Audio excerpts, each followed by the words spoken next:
हर हर महादेव। हार्दिक स्वागत करती हूँ आप लोग का अपने इस चैनल पे। महादेव जी की कृपा से आप लोग सकुशल अच्छे होंगे, मुझे पूर्ण विश्वास है महादेव जी पे।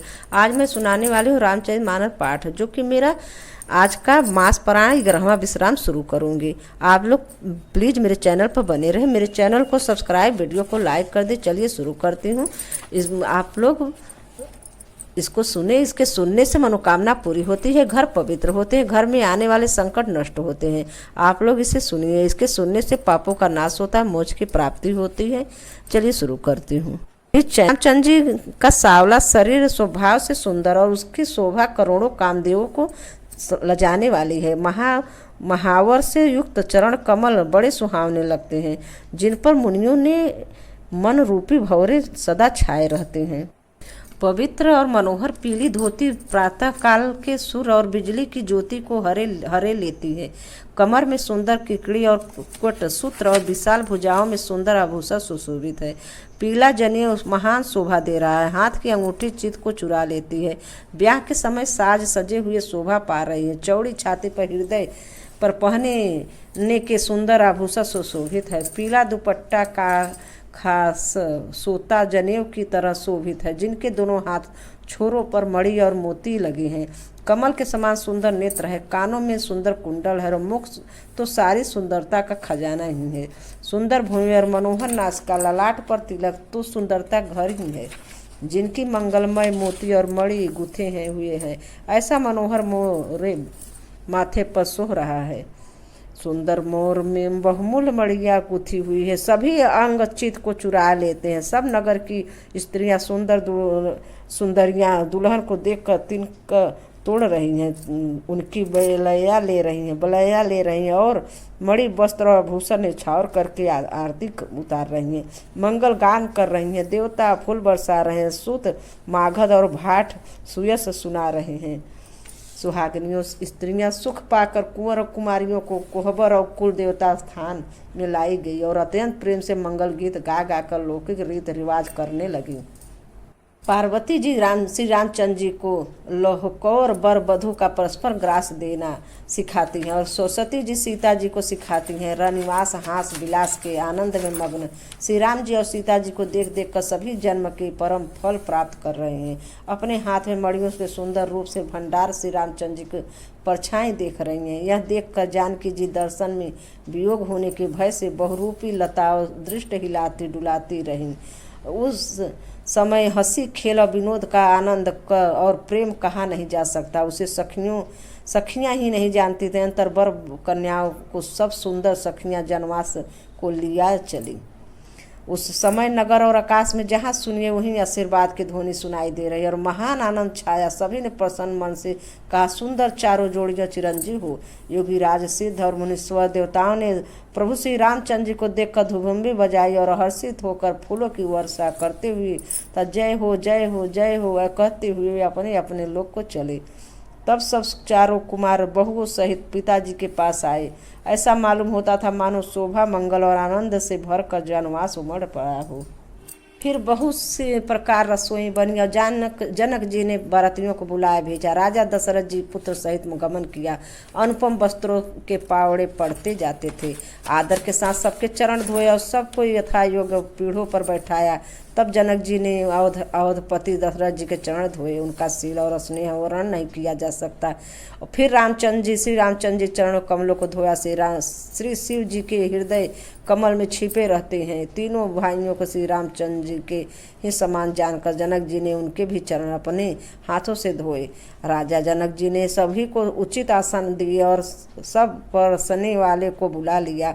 आदर के साथ पतले पर पड़ने लगी, जो मड़ियों के पत्तों से सोने की कील लगाकर बनाई गई थी। चतुर और विनीत रसोइयों को सुंदर स्वादिष्ट और पवित्र दाल भात और गाय का सुगंधित घी क्षण भर में सबके सामने परस गया। सब लोगों ने पंचकौर करके अर्थात प्राणायाम सोहा अपनाए, सोहा बयान, सोहा उदानाय और सोहा सोआनामाय सोहा, इन मंत्रों का उच्चारण करते हुए पहले 5 ग्रास लेकर भोजन करने लगे।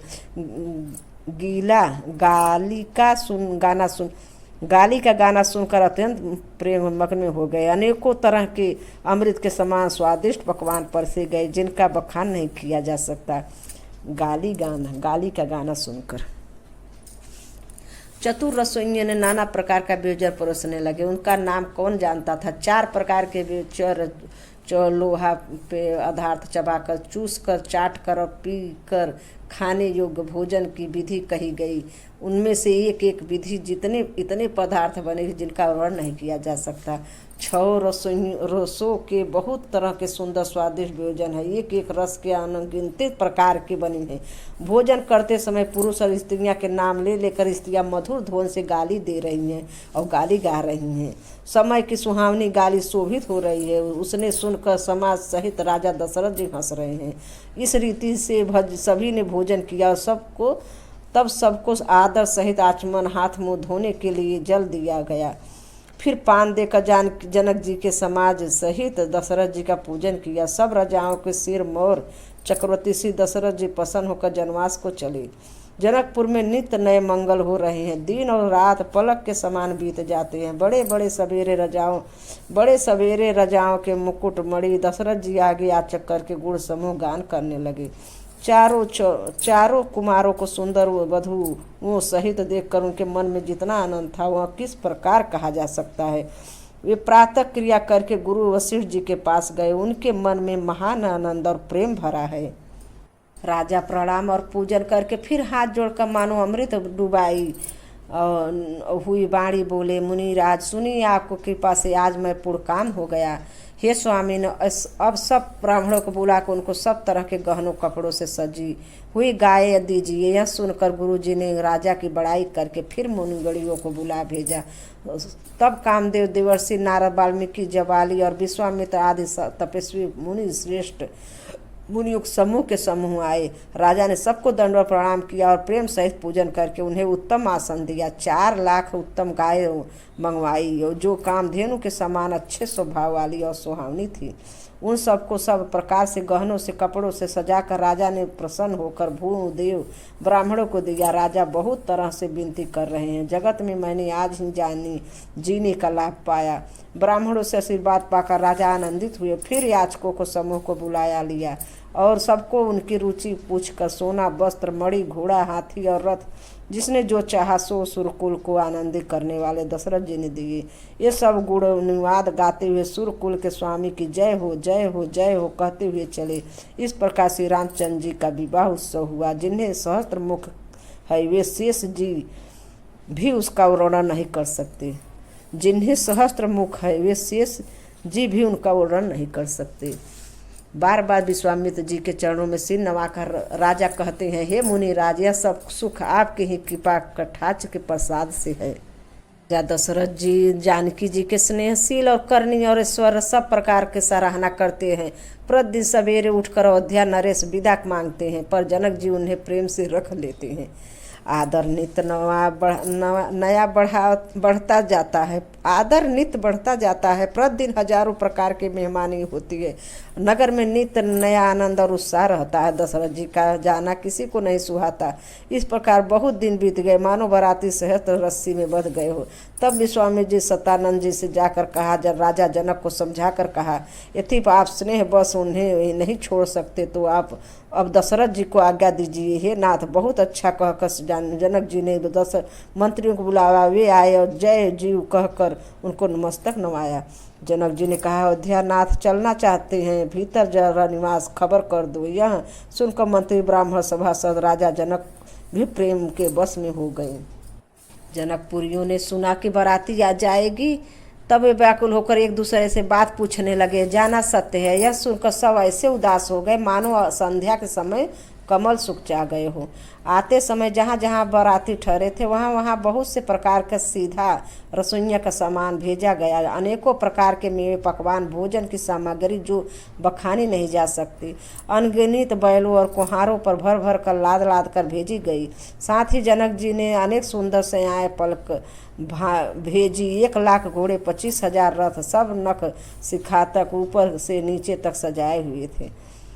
10,000 सजे हुए मतवाले हाथी, जिन्हें देखकर दिशाओं के हाथी भी लजा जाते। गाड़ियों गाड़ियों में भर भर कर सोना वस्त्र सब रत्न जवाहर रहित भैंस गाय और तथा भी नाना प्रकार की चीजें दी गई। इस प्रकार जनक जी ने फिर से अपरजित दहेज दिया, जो कहा नहीं जा सकता, जिसे देखकर लोकपालों को की संपदा भी थोड़ी जान पड़ती थी। इस प्रकार सब सामान सजाकर राजा जनक को अयोध्यापुर को भेज दिया। बारात चलेगी, यह सुनते सब रानियां ऐसी विकल हो गई मानो थोड़े जल में मछलियां छटपटा रही हों। वे बार बार सीता जी को गोद में कर लेती और आशीर्वाद देकर सिखावन देती, तुम सदा अपने पति प्यारी हो, तुम्हारी सुहाग अचल हो, हमारी यही आशीष है। सास ससुर और गुरु जी की सेवा करना, पति का रुख देखकर उनकी आज्ञा का पालन करना, सयानी सखियां अत्यंत स्नेह के बस में कोमल बाणी से स्त्रियों को धर्म सिखलाती हैं। आदर के साथ सब स्त्रियों धर्म समझाकर रानियों ने बार बार उन्हें अपने हृदय से लगाया। माताएं फिर भेंट दी और कहती, ब्रह्मा ने स्त्री जात को क्यों रचा। उसी समय सूर्यवंश के पाताक स्वरूप श्री रामचंद्र जी भाइयों सहित प्रसन्न होकर विदा कराने के लिए जनक जी के महल को चले। स्वभाव से सुंदर चारों भाइयों देखने के लिए नगर की स्त्रियां दौड़े, पुरुष दौड़े। कोई कहता आज ये जाना चाहते हैं, विदाई सब सामान तैयार कर लिया है। राजा के चारों पुत्र इन प्यारे मेहमानों को मनोहर रूपों को नेत्र भर कर देख लिया। हे सयानी, कौन जाने किस पुण्य से विधाता ने यहाँ लाकर हमारे नेत्र को अतिथि किया है, अतिथ किया है। मरने वाला जिस प्रकार अमृत पा जाए, वो जन्म का भूखा कल्प वृक्ष पा जाए। नरक में रहने वाला या नरक के योग्य जीव जैसा भगवान के परम पद को प्राप्त हो जाए, हमारे लिए इनके दर्शन वैसे ही हैं। श्री रामचंद्र जी को शोभा को निरख कर हृदय में धर लो, अपने मन को साफ और इनकी मूर्ति को मणि बना लो। इस प्रकार सबको नेत्रों का फल देते हुए सब राजकुमार राजमहल में गए। रूप के समुद्र सब भाइयों को देखकर सारा रानीवास हर्षित हो उठे। सासुएं महान प्रसन्न मन से न्यौछावर और आरती करती हैं। यहीं पे मैं समाप्त कर रही हूँ। आगे का कथा अगले वीडियो में मैं सुनाऊंगी। यहीं से मैं खत्म कर रही हूँ। श्री सीताराम। हर हर महादेव। धन्यवाद।